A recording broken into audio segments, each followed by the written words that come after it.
Yo, boys, welcome back to the channel. The MLS season kicks off tomorrow, so obviously, gotta make my predictions for the season. Might be a tinge of bias in there. I think a tinge. I don't know, I took those off. But all in all, I think these are fair predictions. So, before we get into it, just want to say, these are my predictions. You may have different opinions. Don't scream at me in the comments. Now let's get into it. So, first off, in the East, we'll go from 14th to 1st, in that order. In 14th, in the East, I have Cincy winning the Wooden Spoon for the 4th straight year. They'll be last in the entire league. In 13th, honestly, let me just elaborate. Cincy are just they haven't really improved. They brought in Raymond Gaddis and Alvis Powell. Good additions, yes. They're bringing in Junior Moreno, another good addition, yes. But I just don't see where's the improvement in the defense. It's not improved that much. You still need center backs. You still need a goalkeeper. This team is not improving. 13th, I have Charlotte. When your manager says we're screwed, it's not a good look. And honestly, they could get Wooden Spoon. When your manager says we're screwed, it's really not a good look. To start off the season, they're going to be terrible. But they've got the likes of Karol Swiderski and Titi Ortiz. Christian Fuchs will be there soon. It's not a terrible team, and it's a team that can get 13th. 12th, you may think this is a little bit low, but I've gone with Chicago. They've brought in Xherdan Shaqiri. They've brought in Jairo Torres, although he's not joining until May. They've brought in some reinforcements. Obviously, center back Chicos from Kern, good addition as well. But they've also lost players. Lots of them. Lukas Stojanovic, gone. Alvaro Madron, gone. Kasper Pershbilko, in. Robert Beric, gone.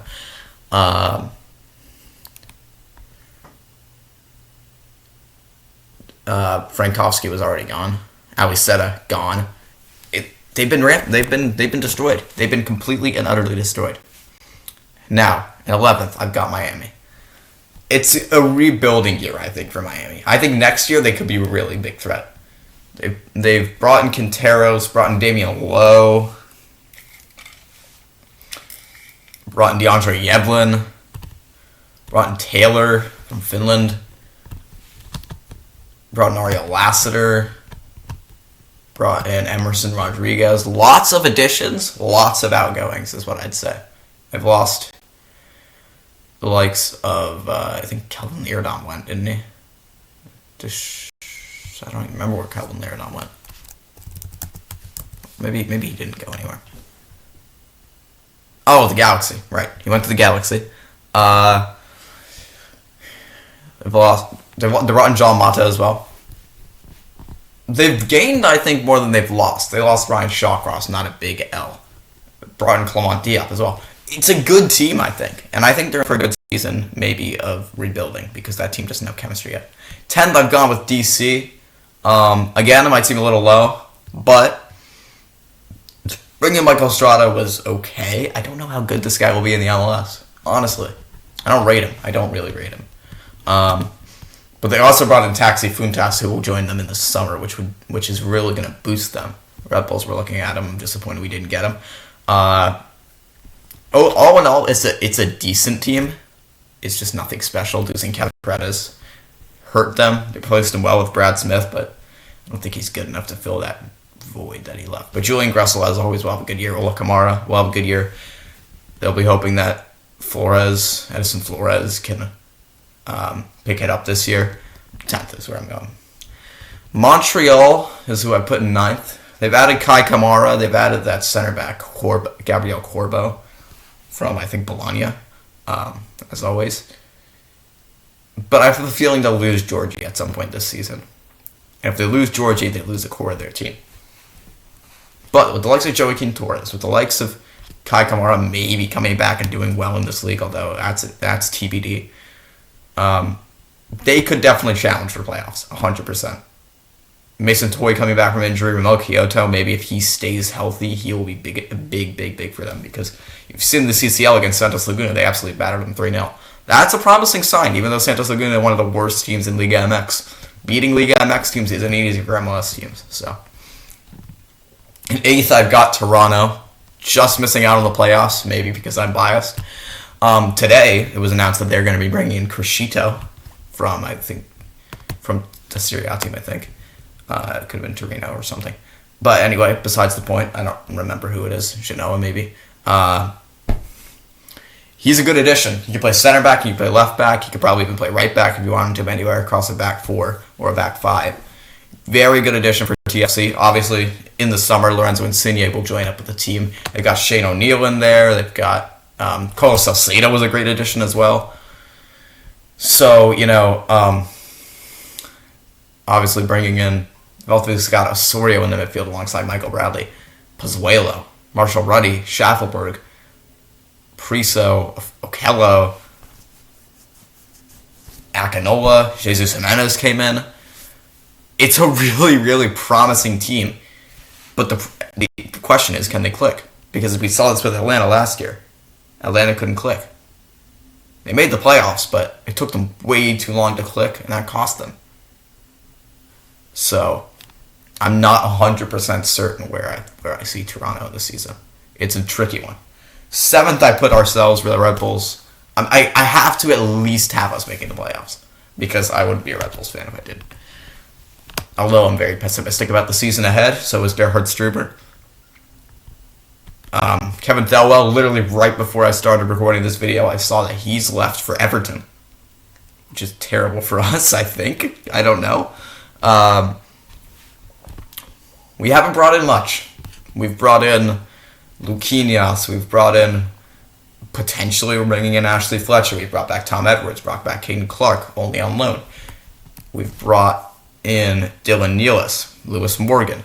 It's not great. Daniel Edelman signed a homegrown deal. He's going to be playing with the first team a lot this season, I think. Sturgeon Goma takes it a little time to integrate. Omar Sow needs a bigger role this year. If we sign Ashley Fletcher, that kind of takes the pressure off the likes of Tom Barlow and then even Patrick Klimala to step up into the roles that they're meant to step into this season.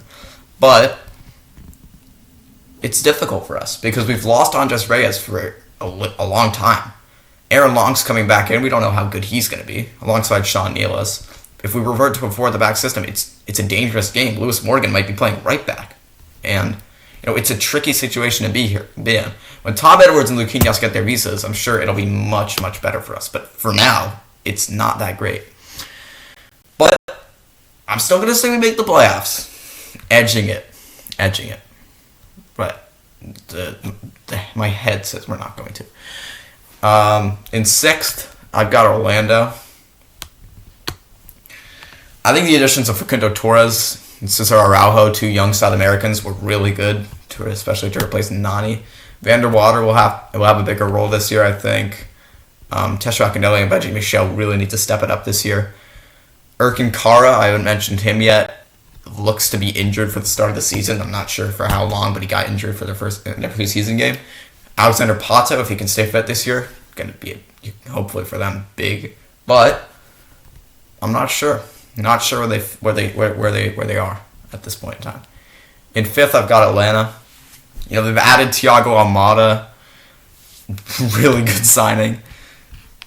For me, it's a lot of gear, but I don't know if they have the ideas. They have so much attacking firepower, but they choose to just park the bus. I've seen it firsthand.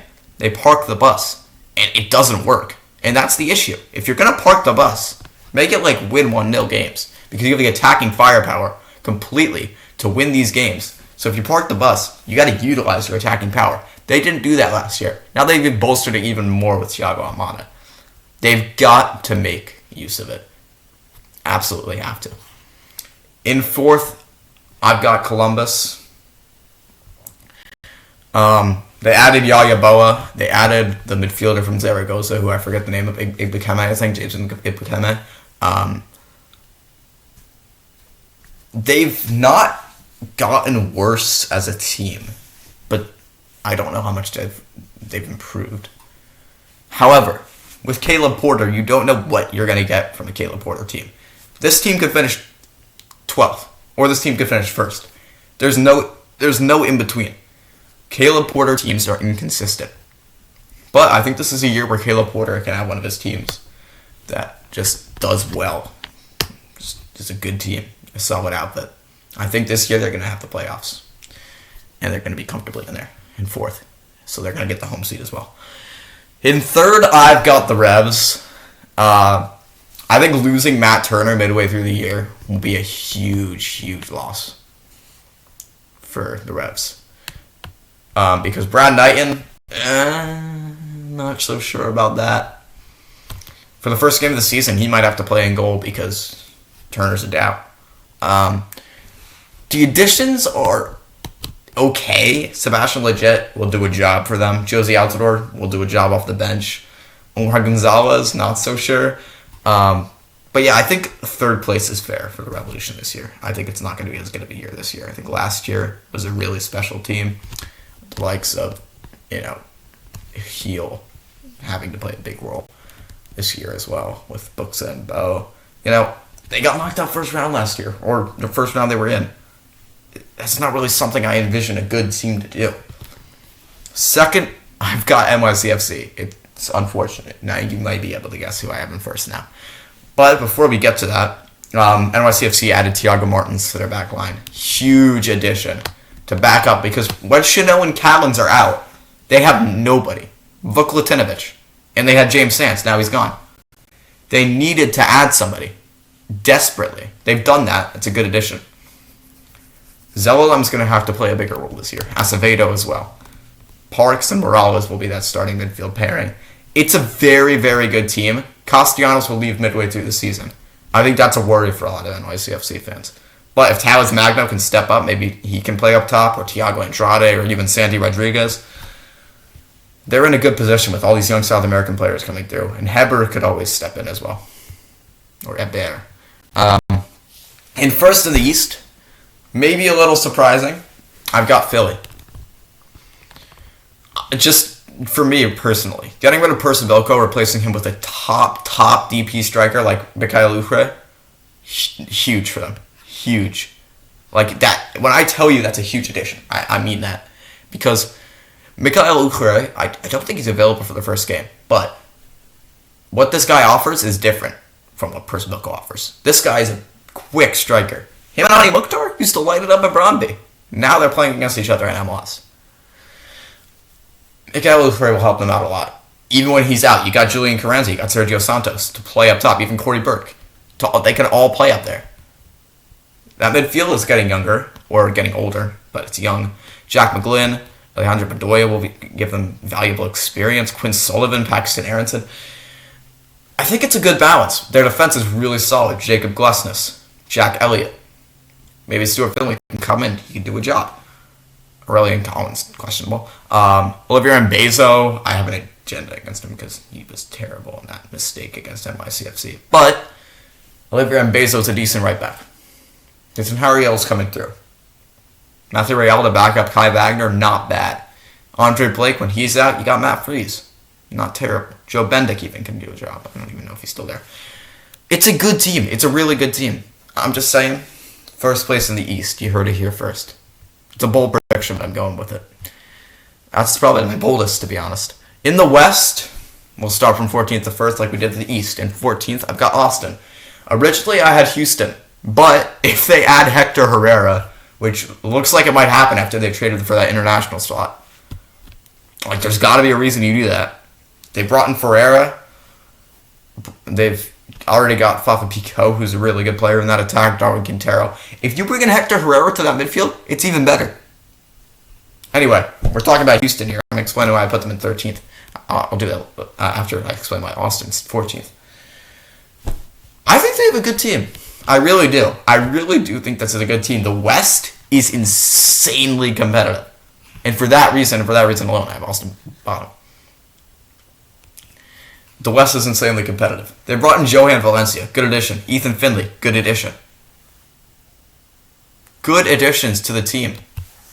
I think they brought in other players. I'm just blanking right now. Zan Kolmanich is going to have a big year. What they haven't done, and what is going to completely cost them this year, is their defense. They haven't fixed it at all. That defense is terrible, and you can't tell me otherwise. They've lost Matt Bessler as well. He's retired. Julio Cascante, John Romagna. It's not it. Not it at all. So, unfortunately, they're the worst in the West, but they have a good team. Now, Houston, similar to Austin, have a terrible defense. However, if you bring in another world star like Hector Herrera, I don't know if I can call him a world star, but he just played like a few days ago, or a couple days ago, in the Champions League against Man United. He started, and now he might go to Houston. That's a brilliant signing. He probably only joins in the summer. Either way, Ferreira, good player as well.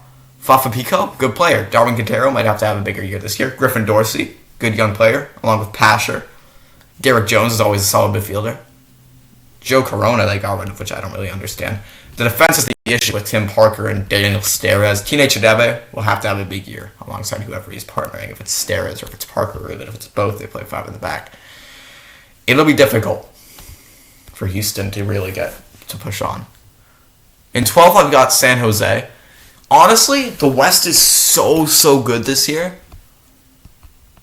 I just don't know where to put these teams. I'm putting San Jose 12 because I see a lot of gear there. Again, they brought in Jamiro Montero, Jan Gregus, Francisco Calvo to the back line, who's a mistake waiting to happen. He's a ticking time bomb at times. I just don't know if they have the steam to really push on for that playoff spot ahead of some of these other teams who are just built well. But yeah, it's a good team. Do they have the width?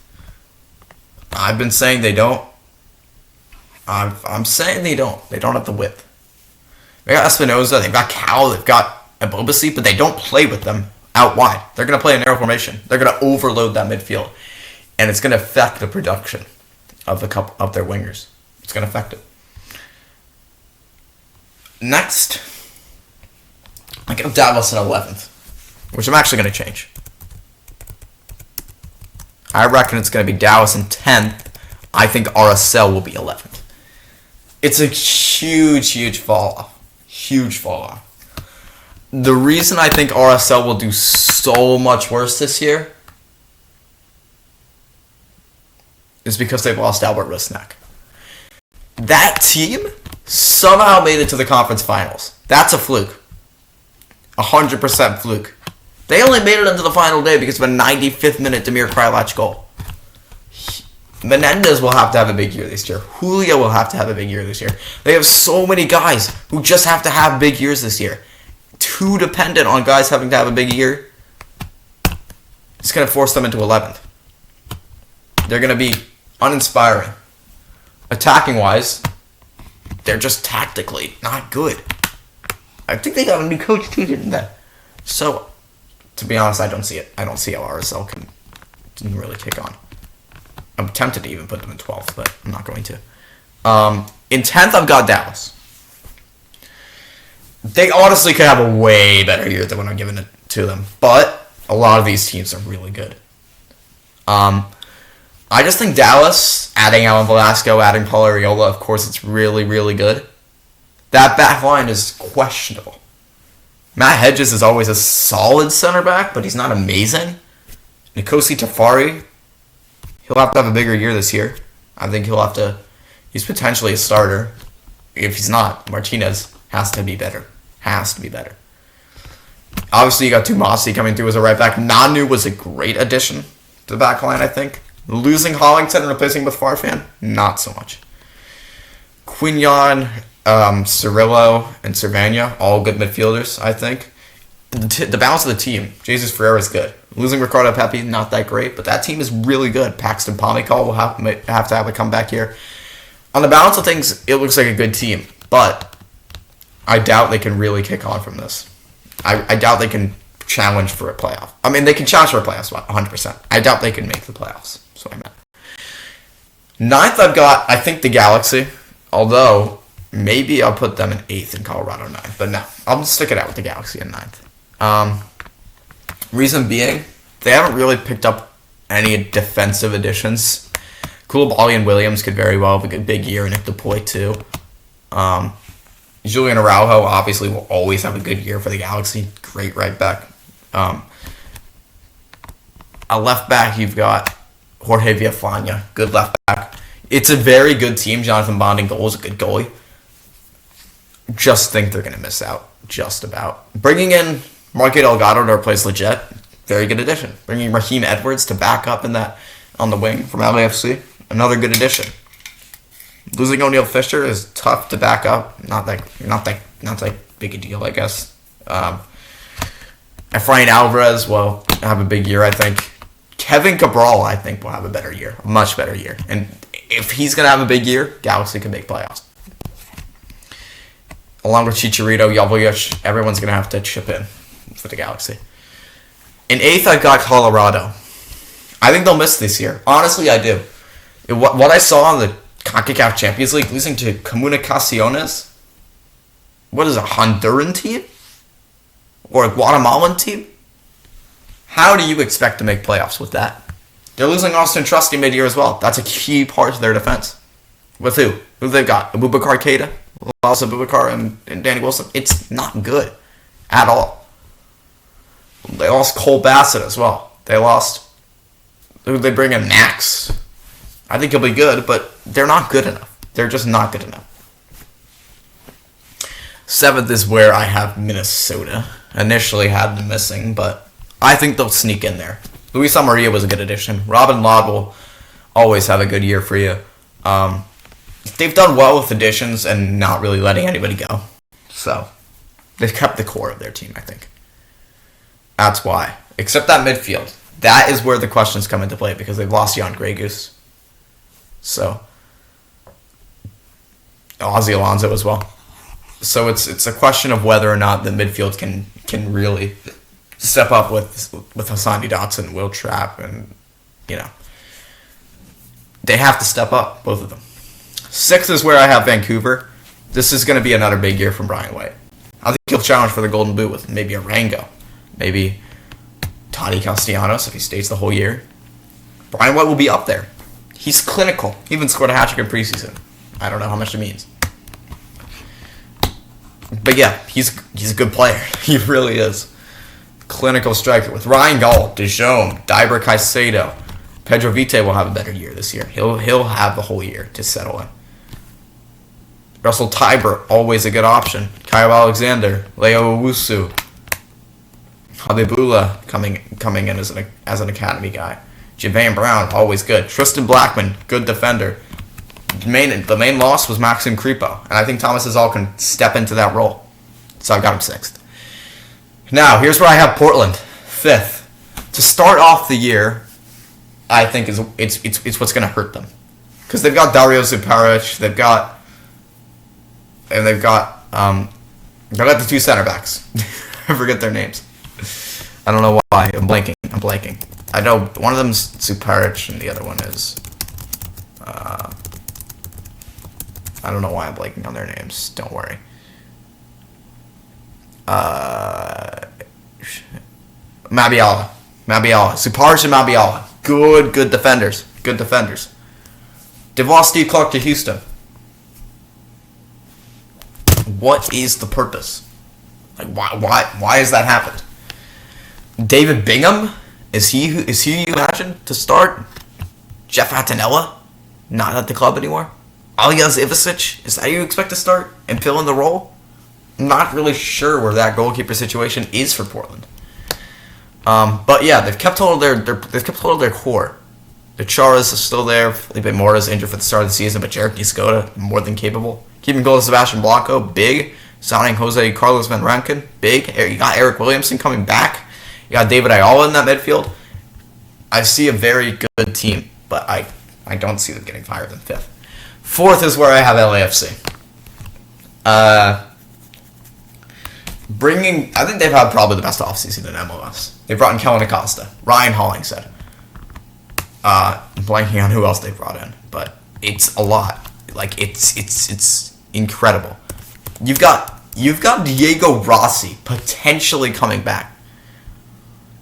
They brought in Daniel Henry, Maxime Crepeau, Franco Escobar, Ili Sanchez, Ismail Tajuri-Shradi. Obviously, I said Brian Hollingshead. Like, I'm sorry, that is a team that challenges for the Western Conference title, and I don't care. I'll say it right now. The issue is your manager. Who is this guy? Steve Cherundolo. Las Vegas Lights? I mean, I know who he is, but like, managerial-wise? Come on. Steve Cherundolo. Really. I mean, I'm sorry. But as a manager,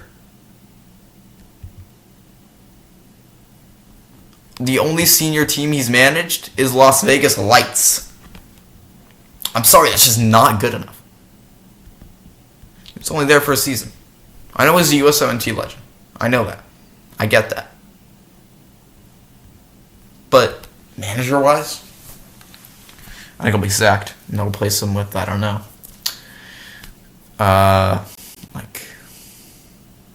Honestly, I have no idea who they'll replace him with. Maybe like a, I don't know. SKC in third. Again, they've kept the core of their team other than losing Illy. Gotti Kind is still around. They brought in a striker. I don't know how good he'll be. They brought in Ndembe to play left back. That's a good addition. They've kept the core of their team, so I think they will get third. I don't really have much to say about the SKC team. It's always just a solid team. Johnny Russell and Daniel Soloway, always good. Always good. But they got to bank on them doing it again. Nashville is who I have in second. They brought in Sean Davis, Hani Mukhtar. I think their terrorist ball will get them second. Their terrorism. Dax McCarty, always a good midfielder. Hani Mukhtar, always a good player. Loba, I'll have to have a big year as a DP, but I think he might. CJ Sapong, he was good last year. I think he'll be good again. They've kept that back line. That's important, other than Alistair Johnston. So yeah, second. Seattle. That's who I have winning the Supporters' Shield. That's who I have winning the West. They never do it, but this year is different. I have a feeling. They brought in Albert Rusnak. They kept the core of their team. João Paulo is there. Obed Vargas might have a big year. I just see this team winning the West and winning the league, to be honest. With that being said, this is a really long video that I didn't realize was 28 minutes long. But we've come to an end of the video. Hope you guys enjoyed my MLS predictions. It was a lot to get there. But we are done. See ya.